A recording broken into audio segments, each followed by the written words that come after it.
els nens vindrien més. Ai, sí, m'encantaria, Marina. I què podríem fer? Doncs mira, ara que ho dius, a mi se m'acut, per exemple, que podríem fer una activitat amb contes, però que no tota l'estona sigui contes, perquè clar, un nen assegut tota l'estona mirant un conte, potser és avorrit, no? Sí, llavors jugaríem amb ells i els explicaríem un conte i mentre els expliquem el conte, els nens jugaran també amb nosaltres. Espera, rateta, que se m'ha acabat el pudint una idea genial. Mira, rateta, escolta'm, Obre les orelles. Mira, jo tinc una amiga que es diu Gemma i amb la Gemma un cop vam decidir fer una mena de grup que es diu Conta amb elles. Veus aquest cartell tan xulo? Sí, Conta amb elles. I què fan les Conta amb elles?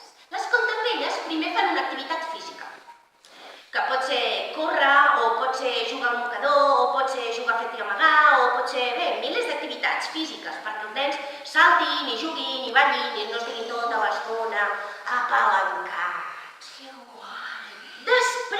Després podem explicar un conte, com per exemple el de la rateta presumida o la rateta selfiera, perquè em sembla que el de la rateta selfiera és molt millor, perquè la gent no se'l coneix tant. O els tres porquets, però una mica així capgirat, una mica diferent. I quan ho farem, això? Doncs no ho sé. Però escolta, encara se m'ha acudit una altra idea més interessant.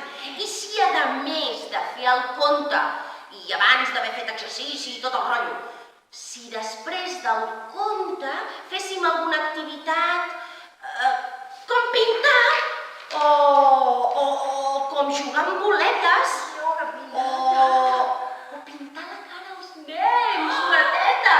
Ai, que xuli! Sí, Marina, fem-ho! Inclòs estic pensant que els personatges dels contes podrien interactuar amb els nens. Això vol dir que jo jugaria amb els nens? Sí, rateta. Que guai! Molt bé, decidit. Aviam. I això quan ho faríem? Això ho faríem els divendres o els dimarts? Jo crec que com que entre setmana els nens van al col·le i després fan moltes activitats extraescolars. Sí, patinatge, o hi ha alguns que fan bàsquet, o hi ha alguns que fan futbol, o hi ha alguns que es dediquen a empipar els pares, diverses